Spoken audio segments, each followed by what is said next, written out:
What is going on, Jet fans? Matt O'Leary back with another video. Today, we are going to get into the new contract details that have emerged on Brandon Stevens' deal and the New York Jets potentially taking a shot on a young wide receiver in free agency. So Brandon Stevens was one of the more polarizing signings that the New York Jets made. He was a day one signing in free agency, and he received a 3-year, $32 million deal, which seemed like a lot for the kind of player that he was in 2024. Unfortunately, he just, flat out being honest, wasn't very good.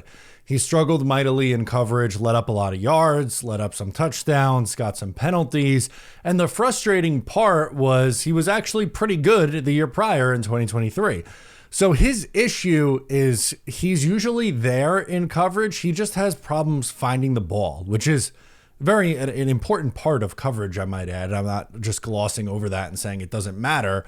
It does. But his issue was getting beat, but still like being right there just because he's not getting his head around or just not finding the football. We also had some debate on whether he was playing corner or safety, and the Jets at first listed him at safety on the depth chart and then quickly changed it to corner. I think at his price tag, he will likely end up being this team's cornerback too. We'll see. Maybe that changes, but here's a look at his contract details. So his cap hit over the 3 years goes as followed: $4 million in year one, 14 in year two, 14 in year three. So he has a cheap deal for this year, obviously, and then it goes up to 14 million. But the Jets could get out of that contract after 2 years if they wish and save $8 million. See, he has no guaranteed salary in 2027. So 2 years from now, or the final year of that deal, he's not going to have any guaranteed salary on it. So it does technically give them an out if things are going poorly, which would be his age 30 season, by the way. He'll be 28 this year, 29 in year two, and 30 in year three.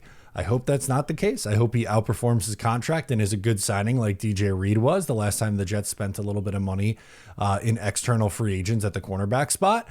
But we don't know. We'll see how it goes for Brandon Stevens. But I think something that I stated and a lot of people were mentioning when this signing was originally made was that we have to take a look and see what the cap hits are going to look like and what the contract details will look like, because you can't just go by what the AAV of the deal is. You have to look at how it's structured.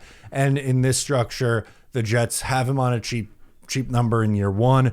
Year two, it goes up to 14, which is just, it's money. I would say it's decent outside corner money at this point. And they could get out of it or just continue to play him at $14 million a year in 2027. Now, the second part of this video that I wanted to get into was the Jets visited yesterday with Rondale Moore, who's a young wide receiver that was taken in the second round of the 2021 NFL draft. I thought he had an okay rookie season: 54 catches for 435 yards. In year two, 41 for 414. Year three, 30 for 352. So he didn't really progress. You can make the case he actually maybe got a little bit worse year over year. And then there was an injury in 2024. But I think the positive side of this was that he's someone, at least on this roster, who has between 30 and 45 catches a year, most likely, right? Like if you average these out, probably somewhere around 40 catches a year. The Jets need a guy like that who can catch 40 passes. That would be essentially a wide receiver 3. And if he's healthy, I think that's what he would add to this Jets team if they signed him. Now, he's a very, very small receiver, 5'7", 181. He's not a bigger outside receiver, which kind of goes against what I thought the Jets would be looking for. But Rondale Moore adds something else that the Jets have been asking for. And, Aaron Glenn said it, Darren Muji said it, and that's speed. So if the Jets were to sign Rondale Moore, they haven't yet, but if they were to do it, I would view him as an upgrade over like what the Xavier Gipson role is, or maybe the Gipson role from 2 years ago. Didn't really play much on offense last year, but the year prior essentially was like a starting slot receiver by the end of the year.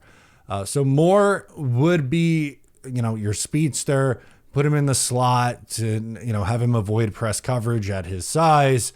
And also, too, if you think about it, he kind of fits the mold of what the Jets have been targeting in free agency, a young reclamation project. He'll be 25 entering this year. He turns 25 in June.